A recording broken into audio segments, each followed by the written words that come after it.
IIG education and development trust निर्मित मस्त मराठी कट्टा प्रस्तुत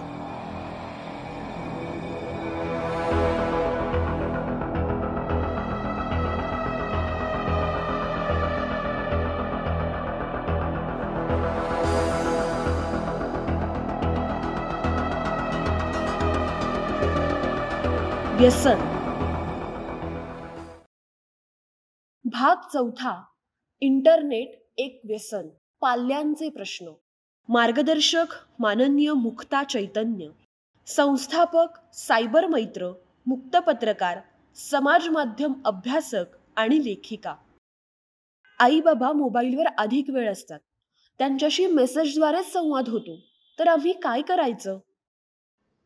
बहुतेक वर्कशॉप्समध्ये आणि जेव्हा जेव्हा मी मुलांशी बोलायला जाते तेव्हा सगळी मुलं हा मुद्दा माझ्यासमोर मांडतात की सहज असं म्हणतात की ताई आम्हाला सगळं सांगतेस हे ठीक आहे गं, पण आमचे आई बाबा आणि आजी आजोबा बघ किती वेळ व्हॉट्सअपवर असतात. आणि खरंच मला अनेकदा मुलांना काय उत्तर द्यायचं हा प्रश्नच पडतो, कारण ही वस्तुस्थिती आहे. मला असं वाटतं की मोबाईलची डिपेंडन्सी किंवा मोबाईलवरचं अवलंबत्व हे सगळ्यांच्या बाबतीत आहे. ते लहान मुलांच्या बाबतीत आहे, मोठ्यांच्या बाबतीत आहे, ज्येष्ठ नागरिकांच्या बाबतीत आहे. आणि ह्या सगळ्याचं उत्तर हे स्क्रीन टाईम मॅनेजमेंटमध्येच आहे. आपल्याला दिवसभरातला किती वेळ आपल्या मोबाईलवरती घालवायचा आहे याचा निर्णय जोपर्यंत आपण घ्यायला शिकत नाही, आपण काय बघणार आहोत, कशासाठी बघणार आहोत, किती वेळ बघणार आहोत, ह्याचे चॉईसेस, याची निवड जोपर्यंत आपल्याला करता येत नाही तोपर्यंत प्रत्येकच माणसाचा स्क्रीन टाईम किंवा मोबाईलवरचा वेळ हा कमी अधिक प्रमाणात असणार आहे.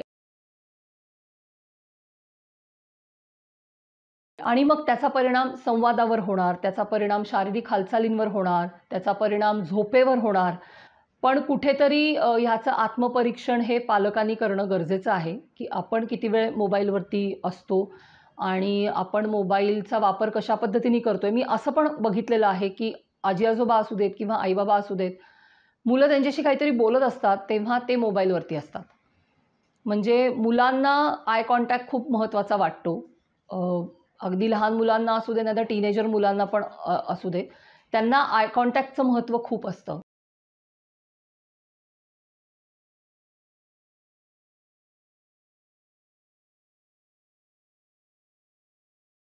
त्यांना ते अटेन्शन खूप गरजेचं वाटत असतं त्या वयामध्ये. आणि आईवडील जरी त्यांचं सगळं ऐकत असतील आणि त्यांना रिस्पॉन्ड करत असतील आणि पण त्यांच्याकडे बघत नसतील, तर मुलांना असं वाटतं की आईवडिलांचं लक्ष आपल्याकडे नाही आहे. त्यामुळे मला सर्व पालकांना अशी कळकळीची विनंती करायची आहे की मुलांचा स्क्रीन टाईम कमी व्हावा अशी जर तुमची अपेक्षा असेल, तर आधी तुम्ही तुमच्या स्क्रीन टाईमची मॅनेजमेंट करावी लागेल. कारण मुलं आईवडिलांकडूनच अनेक गोष्टी शिकत असतात.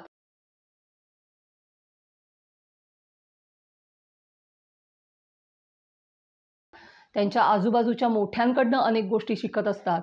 त्यामुळे मुलांच्या स्क्रीन टाईम ची मॅनेजमेंट ही मोठ्यांच्या स्क्रीन टाईमच्या मॅनेजमेंटवरती बऱ्यापैकी अवलंबून आहे. त्यामुळे तुमच्या घरातलं मूल जर तुम्हाला असं म्हणत असेल की आई तू किती वेळ फोनवर असतेस किंवा बाबा तू किती वेळ गेमिंग करतोस, तर आपलं मूल आपल्याशी उद्धटपणे वागतंय किंवा बोलतंय असं न बघता त्याचं म्हणणं व्हॅलिड आहे ह्या दृष्टीने त्याच्याकडे बघा आणि स्क्रीन टाईम मॅनेजमेंट करण्याचा प्रयत्न करा.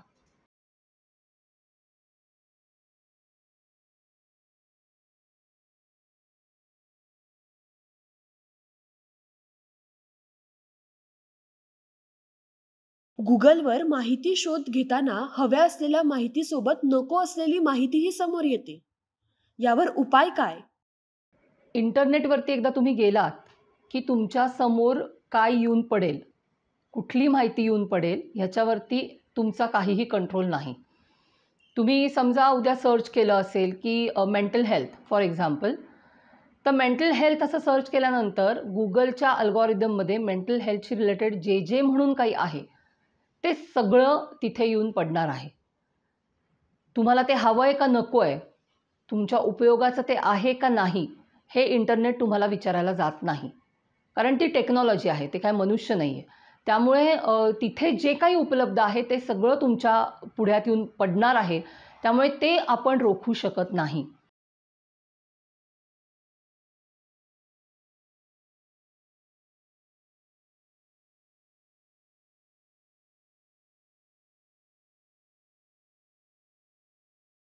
आपण काय करू शकतो? आपण निवड करण्याची प्रक्रिया काळजीपूर्वक करू शकतो. आपल्याकडे आत्ता काय होतंय, माहितीचा पूर आलेला आहे. इंटरनेटच्या निमित्ताने प्रचंड माहिती आपल्या सगळ्यांच्या अंगावर दिवसनरात्र प्रत्येक क्षणी येऊन आदळत असते आणि आपण त्याच्यातनं आपल्याला नेमकं काय हवंय याची निवड मात्र करू शकत नाही. कारण प्रत्येक गोष्टीची निवड करायला पाहिजे हा विचार अनेकदा आपल्या मनातच नसतो. निवड करायची म्हणजे काय?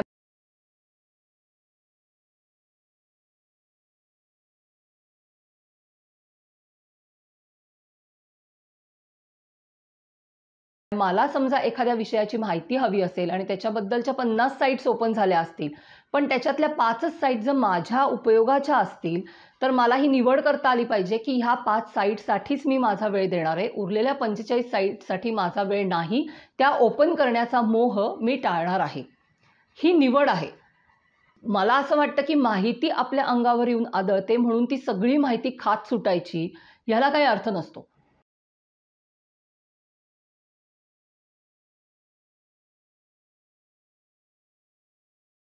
मला फिरायला आवडतं, पण माझे मित्र-मैत्रिणी तेव्हाही मोबाईलमध्येच असतात. तर एकटं किती फिरणार? आणि मला असं वाटतं, की बऱ्याच मुलांना ज्यांचं मन मोबाईलमध्ये दिवस-रात्र रमत नाही, त्या मुलांना हा प्रश्न नेहमीच पडतो, की मला बाहेर भटकायला जायचं आहे, पण माझ्या बरोबर यायला कोणी नाही आहे. तर मला असं वाटतं, की 2 गोष्टी करू शकता तुम्ही. एक म्हणजे ज्याला सोलो ट्रॅव्हलिंग असं म्हणतात, की एकट्याची सुद्धा संगत असते. म्हणजे आपण एकटे असलो म्हणजे आपण लोनली असतो असं नाही. आपण जिथे फिरायला जातो तिथे आपण नवीन मित्र करू शकतो. तिथे नवीन ओळखी होतात आपल्या. नवीन ग्रुप्स तयार होतात, नवीन कॉन्टॅक्ट्स तयार होतात.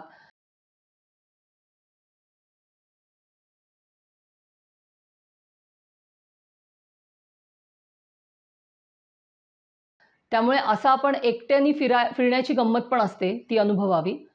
किंवा दुसरं म्हणजे आपल्या मित्र-मैत्रिणींना बळजबरी का होईना, पण कधीतरी बाहेर काढावं त्या मोबाईलमधनं आणि फिरायला घेऊन जावं. मला असं वाटतं, की काही वेळेला ना मोबाईलचं ॲडिक्शन किंवा त्याची डिपेंडन्सी इतकी जबरदस्त असते, की मोबाईलच्या बाहेरचं जग हे तितकंच सुंदर आहे, अट्रॅक्टिव्ह आहे. तिथे पण धमाल मजा करता येऊ शकते. हे अनेकदा विसरलं जातं. हे अनेकदा आपल्या लक्षातच येत नाही आणि मग असं वाटायला लागतं, की बाहेरच्या खऱ्या जगात काही गंमत नाहीये. जी काही गंमत आहे ती मोबाईलमध्ये आहे.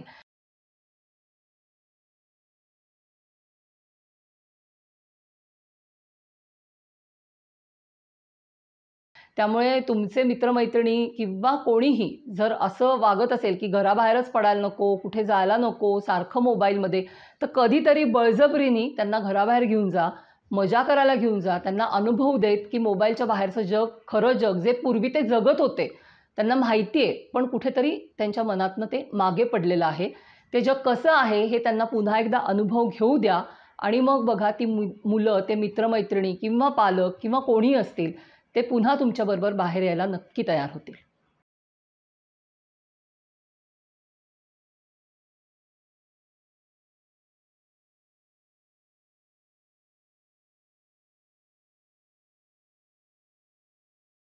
इंटरनेटचा सकारात्मक वापर करा म्हणजे नेमकं काय?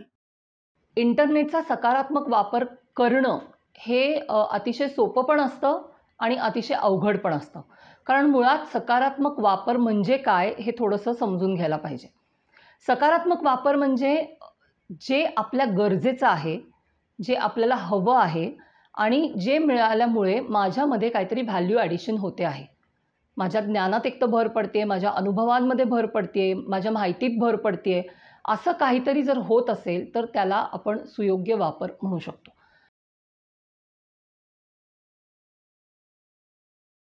आता मी तुम्हाला उदाहरण देते. आपण रील्स बघतो. रील्स बघत असताना आपण असं ठरवतो, की मी 5 मिनिटं रील्स बघीन आणि मग अभ्यासाला बसीन किंवा मी 5 मिनिटं रील्स बघीन आणि मग मी स्वयंपाकाला लागेन. जे काही तुम्ही काम करणार असाल. 5 चे 50 मिनिटं कधी होतात, हे आपल्याला कळत नाही. हीच गोष्ट गेमिंगमध्ये पण होते. की आपण असं ठरवतो की मला आता अभ्यास करून खूप कंटाळा आलेला आहे किंवा मी दिवसभर काम करून थकलो आहे, आता मी एक अर्धा तास गेम्स खेळणार आहे आणि आपण गेमिंग करायला बसतो आणि अर्ध्या तासाचे 4 तास कधी होतात हे आपल्याला कळत नाही. जर अर्ध्या तासाचा वेळ अर्ध्या तासावर थांबला,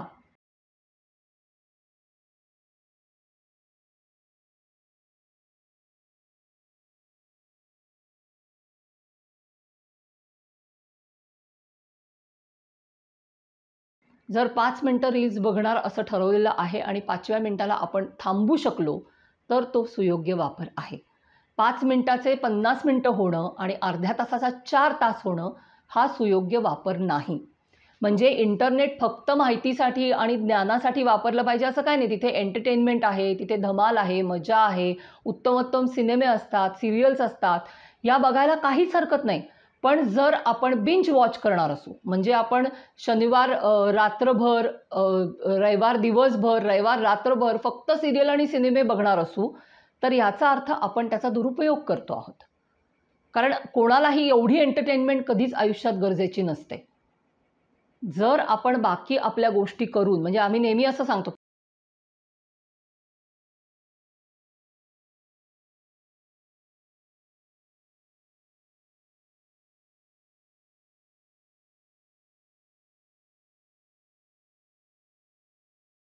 5 गोष्टी सांगतो आम्ही, की तुमचं पर्सनल हायजीन.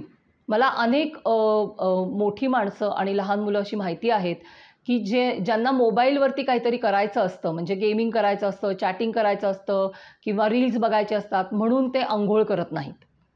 कारण अंघोळीचा वेळ तरी कसा काय सॅक्रिफाईस करायचा, ह्याच्यामुळे ते अंघोळ करत नाहीत आणि पर्सनल हायजीन त्यांचं कॉम्प्रोमाइज होतं.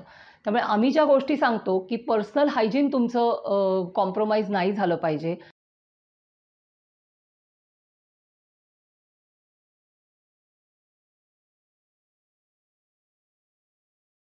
तुमच्या आजूबाजूचा परिसर, म्हणजे तुमची खोली असेल, तुमचं डेस्क असेल, तुमच्या ऑफिसमधली जागा असेल, याची स्वच्छता ही कॉम्प्रोमाइज झाली नाही पाहिजे.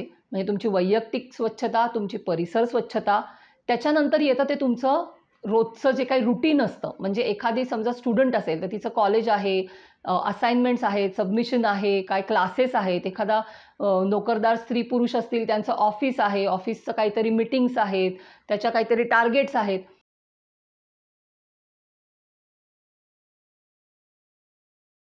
हे जे काही तुमचं डेली वर्क आहे, हे डेली वर्क जर तुम्ही इंटरनेटसाठी बाजूला ठेवत असाल, तर याचा अर्थ तुम्ही त्याचा सुयोग्य वापर करत नाही आहात. त्याच्यानंतरची चौथी महत्त्वाची गोष्ट म्हणजे कम्युनिकेशन, की माझ्या मित्रमैत्रिणींबरोबर संवाद, माझ्या आई-वडिलांबरोबर संवाद, कलीग्सबरोबर संवाद हा प्रत्यक्ष होतोय का नाही? कारण अनेकदा असं होतं, की सगळं ऑनलाईनच चालू आहे. सगळं ऑनलाईनच बरं वाटतं आहे आणि प्रत्यक्ष माणसं एकमेकांना भेटतच नाहीत, बोलतच नाहीत. तर असं होता कामा नये.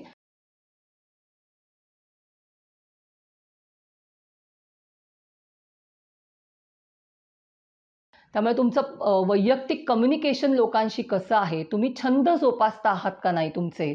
त्याच्यासाठी तुम्ही तुमचा वेळ देता आहात का नाही? आणि सगळ्यात शेवटची आणि महत्त्वाची गोष्ट म्हणजे तुम्ही पुरेसे झोपता आहात का नाही? जर तुमची झोप दिवसाला 8 तासापेक्षा कमी होत असेल, तर ती कमी का होते? कारण तुम्ही इंटरनेटवरती काहीतरी बघता आहात, तर तुम्ही इंटरनेटचा सुयोग्य वापर करत नाही आहात. म्हणजे कुठल्या-कुठल्या गोष्टी झाल्या? एक तर पर्सनल हायजीन, परिसर स्वच्छता, वैयक्तिक स्वच्छता. त्याच्यानंतरचा मुद्दा येतो तो म्हणजे तुमची दैनंदिन कर्तव्य किंवा दैनंदिन काम. त्याच्यानंतरचा मुद्दा येतो तो म्हणजे तुमचा संवाद. तुमचा मित्र-मैत्रिणींबरोबर असू दे, कलीग्सबरोबर असू दे किंवा इतर कोणाही बरोबरचा संवाद असू दे, जो प्रत्यक्ष व्हायला पाहिजे. त्याच्यानंतरचा मुद्दा येतो तो म्हणजे तुमचे छंद.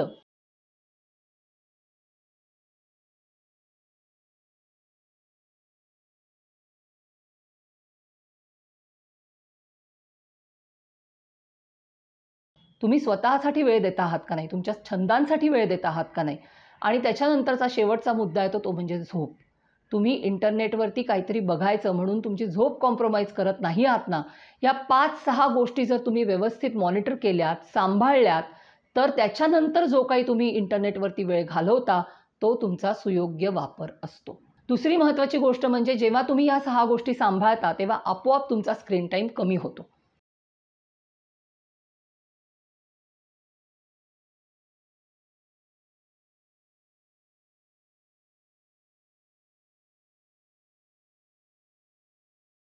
कारण तुम्ही तुमचं पर्सनल हायजीन सांभाळता. म्हणजे काय, तर वैयक्तिक स्वच्छतेसाठी वेळ देता, परिसर स्वच्छतेसाठी वेळ देता, तुम्ही गप्पा गोष्टी करण्यासाठी, कुटुंबासाठी वेळ देता, तुम्ही तुमचे छंद जोपासण्यासाठी वेळ देता, तुम्ही झोपेसाठी वेळ देता. हा सगळा वेळ दिल्यानंतर माणसांच्या आयुष्यात तसाही कमीच वेळ उरतो दिवसातला.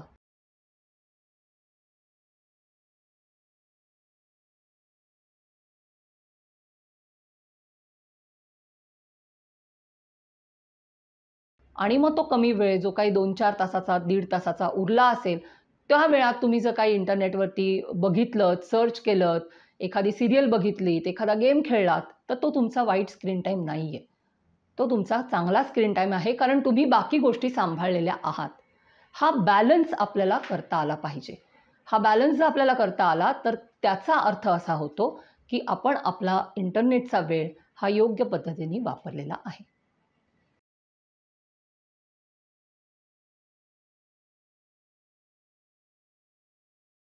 काम असो वा नसो, थोड्या थोड्या वेळानं मोबाईल बघायची सवयच आहे. यावर काय करता येईल? याला मोबाईल डिपेंडन्सी असं आपण म्हणू शकतो.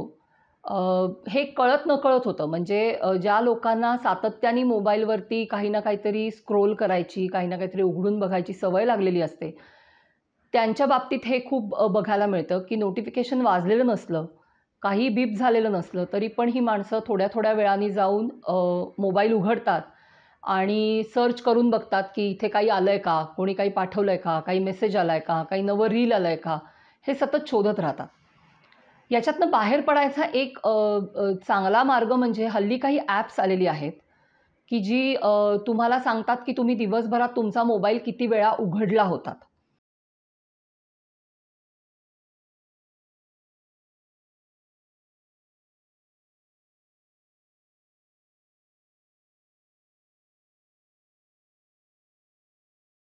तर अशी ॲप आपण वापरू शकतो डाउनलोड करून, की जेणेकरून मी समजा आज दिवसभरामध्ये 50 वेळा माझा फोन उघडला असेल, तर मी उद्या हा प्रयत्न करू शकते, की मी 49 वेळाच माझा मोबाईल उघडेन. म्हणजे ते दरवेळेला तुम्ही मोबाईल उघडलात, की तिथे तो काउंट येतो. सो तुम्ही 1-2 तासांनी बघू शकता, की मी 2 तासामध्ये किती वेळा मोबाईल उघडलाय. समजा मी एक 20 वेळा उघडलेला असेल, तर मला हे माहिती असतं, की आता माझ्याकडे 29 वेळच उरलेल्या आहेत.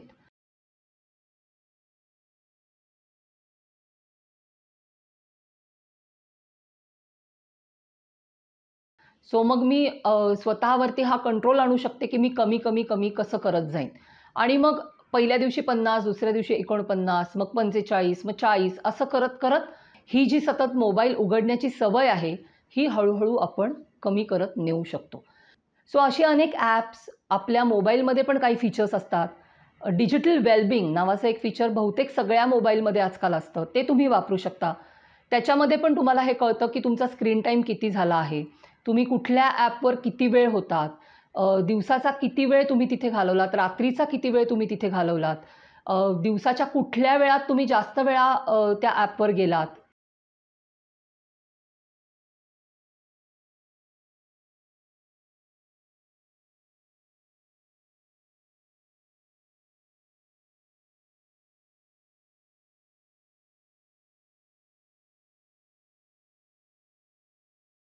ॲपवर गेलात म्हणजे काय अल्टिमेटली तुम्ही मोबाईल उघडला. सो हे सगळं स्टॅटिस्टिक्स आपल्याला डिजिटल वेलबिंग ह्या आपल्या फीचरमध्ये पण मिळू शकतं. जेणेकरून आपण स्वतःचा जो काही वापर आहे, मोबाईलचा असेल, इंटरनेटचा असेल, ॲप्सचा असेल, हा मॉनिटर करू शकतो आणि तो कमी कसा करता येईल ह्या दृष्टीने विचार करू शकतो.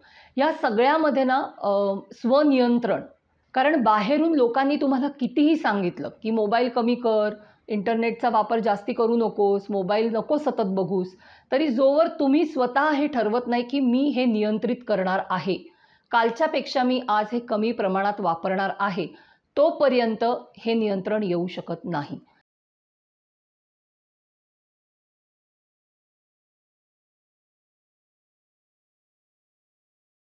त्यामुळे स्वनियंत्रण हा ह्याच्यातला खूप महत्त्वाचा घटक आहे आणि त्याच्यासाठी मी सांगितलं तशी काही ॲप्स आणि काही फीचर्स ही आपण वापरू शकतो. दुसरं म्हणजे सतत मोबाईलवरती जाण्याची इच्छा जर तुम्हाला तीव्रपणे होत असेल, तर त्याचा एक त्याच्यासाठी एक दुसरा मार्ग म्हणजे जाणीवपूर्वक पुस्तक वाचन वाढवणं किंवा जाणीवपूर्वक मैदानी खेळ खेळायला सुरुवात करणं, पळायला जाणं. रनिंग हा एक खूप मोठा आपल्यासाठी उपयोगी ठरणारा घटक आहे, की ज्याने आपला ओव्हरऑल स्क्रीन टाईम मॅनेज व्हायला मदत मिळू शकते.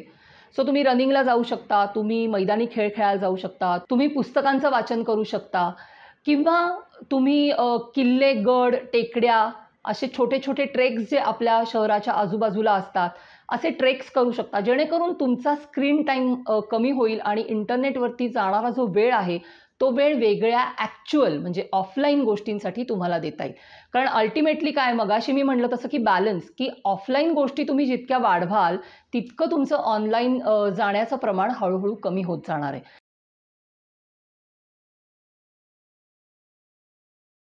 त्यामुळे जेवढा आपण ऑफलाईनवरती फोकस करू तितकं आपलं ऑनलाईन जग हे आपल्या खऱ्या आयुष्यावरती हावी होणं कमी कमी होत जाईल. मोबाईल गेम्स खेळणं सोडायचं आहे, पण सोडवत नाही. मोबाईलचं ॲडिक्शन हा एक अत्यंत गुंतागुंतीचा प्रकार आहे.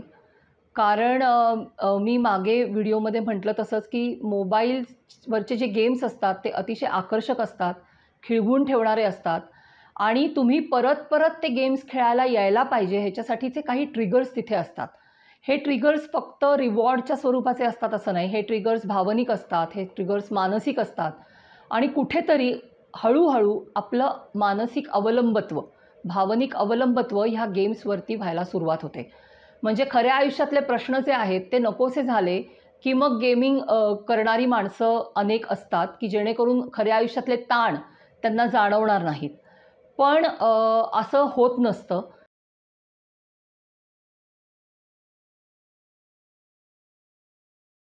गेमिंग खेळल्याने ताण जातो असा एक मोठा भ्रम आहे. प्रत्यक्षात तसं होत नाही. त्यामुळे तुम्हाला जर गेमिंगच्या ॲडिक्शनमधनं बाहेर यायचं असेल, तर सगळ्यात पहिली आणि महत्त्वाची गोष्ट म्हणजे काल जर तुम्ही 4 तास गेम्स खेळत होतात, तर आज 3.5 तासच गेम खेळायचे असं ठरवा. त्याच्यासाठी हवं तर तुम्ही गजर लावा. गजराचं घड्याळ जवळ ठेवा, तिथे गजर लावा 3.5 तासाचा आणि 3.5 तास झाले, की त्याच्यानंतर कितीही इच्छा झाली मनामध्ये, तरी पण तो मोबाईल खाली ठेवायचा आणि दुसरी कुठलीतरी ॲक्टिव्हिटी करायची. मग तुम्ही अंघोळ करायला जा, बाहेर पडा, लायब्ररीत जा, पुस्तक वाचा, व्यायाम करा, कुठलीही दुसरी ॲक्टिव्हिटी करा, पण ती ऑफलाईन करा. ऑनलाईन करू नका.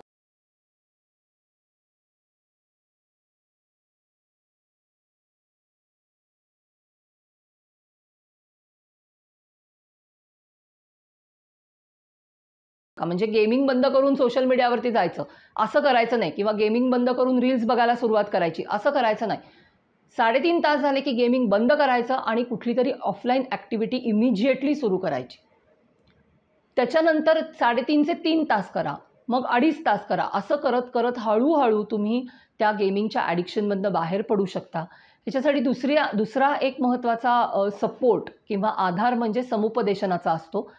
तुम्हाला गरज वाटली तर तुम्ही समुपदेशकांकडे जा. त्यांच्याबरोबर तुम्हाला काय वाटतं आहे, गेमिंग न केल्यामुळे कुठले त्रास होत आहेत, ह्याच्याबद्दलची चर्चा करा.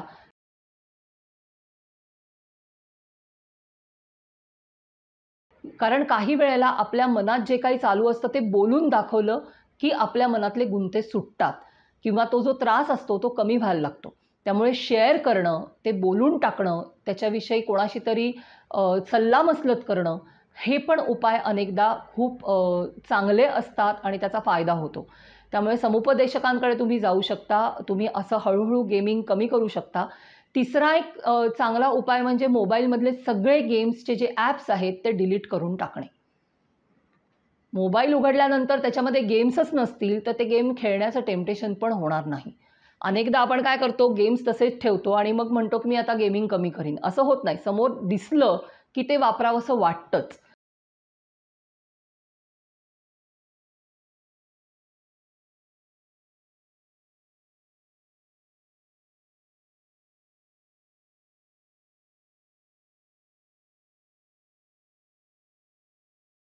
त्यामुळे मोबाईलमधनं सर्व गेम्स डिलीट करून टाकणं आणि परत ते रिइन्स्टॉल न करणं हा एक ऑप्शन तुमच्याकडे असू शकतो. चौथा एक ऑप्शन म्हणजे कितीही इच्छा झाली, कितीही तीव्रपणे इच्छा झाली, तरीही स्वतःला सतत असं सांगत राहणं, की मी गेमिंगचा ॲडिक्ट होतो आहे, मला असं व्हायचं नाही आहे, मला ह्याच्यातनं बाहेर पडायचं आहे. त्यामुळे आत्ता माझ्या मनात जरी इच्छा निर्माण झाली असली, तरीही मी गेम खेळणार नाही. काही वेळेला स्वसंवाद अतिशय उपयोगी ठरतो. चांगला म्हणजे सकारात्मक स्वसंवाद जर तुम्ही साधू शकलात, तर त्याचा अतिशय उत्तम परिणाम आपल्या एकूण वर्तणुकीवरती होतो आणि ॲडिक्शनमध्ये तर डेफिनेटली होतोच होतो.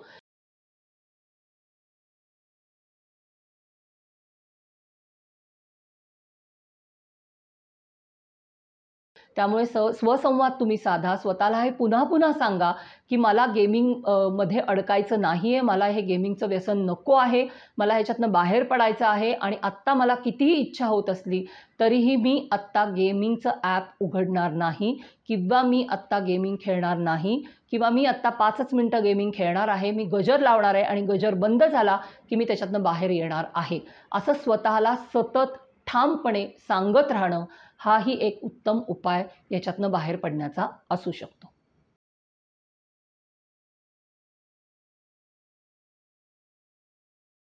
स्क्रीन टाईम मॅनेजमेंट कशी करायची? स्क्रीन टाईम मॅनेजमेंट कशी करायची ह्याच्याबद्दल 2 महत्त्वाच्या संकल्पना मी आज तुमच्याबरोबर शेअर करते. कारण ह्या मी अनेक लोकांबरोबर शेअर केलेल्या आहेत आणि ज्यांनी ह्या संकल्पना वापरल्या त्यांचे अनुभव फार सकारात्मक आणि उत्तम आहेत. त्याच्यातला पहिला प्रकार म्हणजे नो स्क्रीन डे आणि दुसरा प्रकार म्हणजे no screen zone. No screen day म्हणजे काय? तर सकाळी उठल्यापासनं रात्री झोपेपर्यंत कुठल्याही प्रकारचा स्क्रीन वापरायचा नाही. मग तो मोबाईलचा असेल, टॅबचा असेल, लॅपटॉपचा असेल, टीव्हीचा असेल, कुठलाही स्क्रीन तुमच्या डोळ्यासमोर असता कामा नये. सकाळी उठल्यानंतर मोबाईल स्विच ऑफ करून टाकायचा, टीव्ही बंद करायचा, लॅपटॉप बंद करायचा.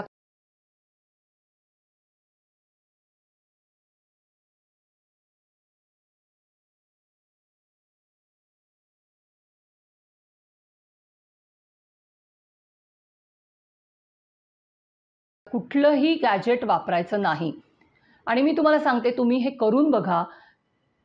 इतकं वेगळं वाटतं आपल्याला कारण आपला आयुष्यातला इतका प्रचंड वेळ त्या मोबाईलमध्ये जात असतो, की आपल्याला करण्यासारख्या अनेक गोष्टी आहेत, अनेक अनुभव आहेत, हे आपल्या अनेकदा लक्षातच येत नाही. म्हणजे मी माझा स्वतःचा वैयक्तिक अनुभव इथे शेअर करते. जेव्हा मी पहिल्यांदा नो स्क्रीन डे केला होता, तेव्हा सकाळी उठल्यानंतर स्क्रीन आम्ही बंद करून टाकले सगळे. मी आणि माझ्या मुलीनी केला होता. सगळे स्क्रीन आम्ही बंद करून टाकले आणि असं ठरवलं, की आता पूर्ण दिवस आपण नो स्क्रीन डेमध्ये घालवायचा. सकाळी उठल्यानंतर आवरलं, नाश्ता केला, स्वयंपाक केला, इकडे-तिकडे करून झालं, तरी दुपारचे फक्त 12 वाजले होते. आणि माझ्या असं लक्षात आलं, की आपल्याकडे किती प्रचंड वेळ असतो. त्याच्यानंतर जेवण झालं, मग आम्ही बोर्ड गेम्स खेळलो, चित्र काढली, वाचन केलं, लोळत पडलो, झोपलो. एवढं सगळं केल्यानंतर सुद्धा 4च वाजले होते. माझा सांगण्याचा तुम्हाला इथे उद्देश असा आहे, की आपल्याकडे खूप वेळ असतो आणि आपला वेळ कुठे जातो हे आपल्या लक्षात येत नाही. तो बरेचदा मोबाईलमध्ये जातो. त्यामुळे तुम्ही नो स्क्रीन डे हा प्रकार करून बघा. सुरुवातीला महिन्यातनं एखादा करा. जर तुम्हाला असं वाटलं, की ह्याच्यात तुम्हाला मजा येते, तर 15 दिवसांनी एकदा करा, आठवड्यातून एकदा करा. जेणेकरून ऑफ स्क्रीन जगामध्ये काय मजा असते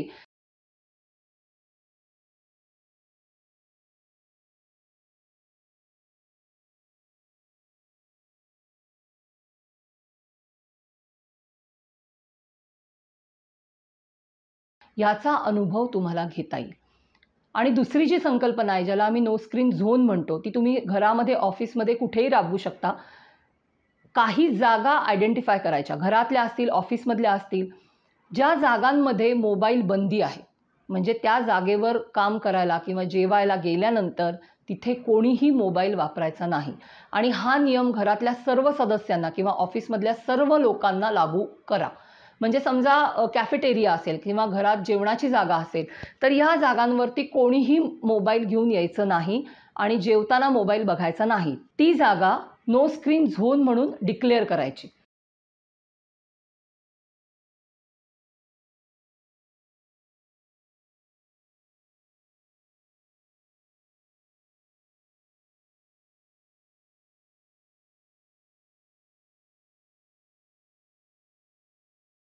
यानं होतं काय, की जेवत असताना आपलं पूर्ण लक्ष जेवणाकडे असतं किंवा एकमेकांशी गप्पा मारण्याकडे असतं. बरेचदा आपण जेवत असताना जर मोबाईल बघत असू, तर आपण किती जेवतो आहोत, काय जेवतो आहोत, आपण जे अन्न खातोय त्याची चव, रंग, गंध या कशाशीही आपला काहीही संबंध उरत नाही. कारण आपला पूर्ण मेंदूची जी क्रिया आहे ती मोबाईल बघण्यामध्ये, तो सगळा फोकस हा मोबाईल बघण्यामध्ये असतो.